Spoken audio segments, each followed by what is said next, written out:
ഇന്ന് ഞങ്ങൾക്ക് ഞങ്ങളുടെ കോളേജ് ബസ് മിസ്സായി. അപ്പം നിങ്ങൾ വിചാരിക്കുന്നുണ്ടായിരിക്കും ഞങ്ങൾക്ക് മാത്രമാണ് കോളേജ് ബസ് മിസ്സായതെന്ന്. പക്ഷേ അല്ല, ഹോസ്റ്റലിലെ പകുതി കുട്ടികൾക്കും ബസ് മിസ്സായി. കാര്യം ഞങ്ങൾക്ക് ഓണ പ്രോഗ്രാമാണ് ഇപ്പം. അതുകൊണ്ട് എല്ലാവരും റെഡി ആവാനായിട്ട് ഭയങ്കരമായിട്ട് താമസിച്ചു. അതുകൊണ്ട് വാർഡൻ്റെ നല്ല രീതിയിൽ കേൾക്കുകയും ചെയ്തതിൻ്റെ എല്ലാവരും നടന്നു പൊക്കോളാൻ പറഞ്ഞു. ഞങ്ങളൊരു ജാഥ പോലെ ഇങ്ങനെ നടന്നു പോയിരുന്നു. ഭയങ്കര വെയിലായതുകൊണ്ട് ഞങ്ങൾ മുഖത്ത് ഷോളൊക്കെ ഇട്ടാണ് നടന്നു പോയത്. ഞങ്ങളെ എല്ലാവരും നോക്കുന്നുണ്ട്. കാര്യം ഒരു ജാഥ പോലെയാണ് ഞങ്ങൾ റോഡിൽ കൂടെ നടന്നു പോകുന്നത്.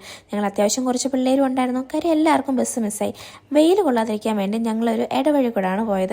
അപ്പോൾ ഒരു ചെറിയൊക്കെ കണ്ട് അതൊക്കെ പറിച്ച് കഴിച്ചുകൊണ്ട് ഇങ്ങനെ സംസാരിച്ച് നടന്നു പോയി. പിന്നെ 2-3 ഫോട്ടോസും വീഡിയോസും ഒക്കെ എടുത്ത് അപ്പോഴത്തേക്ക് നമ്മുടെ വേറെ ഫ്രണ്ട്സ് അപ്പുറത്തെ വഴി കൂടെ വന്നു. അത് കഴിഞ്ഞ് കുറച്ചും കൂടെ നമുക്കിങ്ങനെ നടന്നു പോകാനായിട്ടുണ്ടായിരുന്നു. നമ്മളിങ്ങനെ മെല്ലെ മെല്ലെ നടന്നു. വെയിലായതുകൊണ്ട് മേക്കപ്പ് ഒക്കെ പോകുമെന്ന് ഇങ്ങനെ ആലോചിച്ചാണ് നടന്നു പോയത്. അപ്പോഴത്തേക്ക് നമ്മുടെ ബസ് അവിടെ കിടക്കുന്നുണ്ടോ, നമ്മളെ കയറ്റാതെ പോയ നമ്മുടെ കോളേജ് ബസ്. ഫൈനലി ഞങ്ങൾ ഞങ്ങളുടെ കോളേജ് എത്തി. ഓണ പ്രോഗ്രാമിൻ്റെ അടുത്ത വിശേഷങ്ങൾ ഇനി ബാക്കി വീഡിയോയിൽ വരുന്നതായിരിക്കും. Okay, by.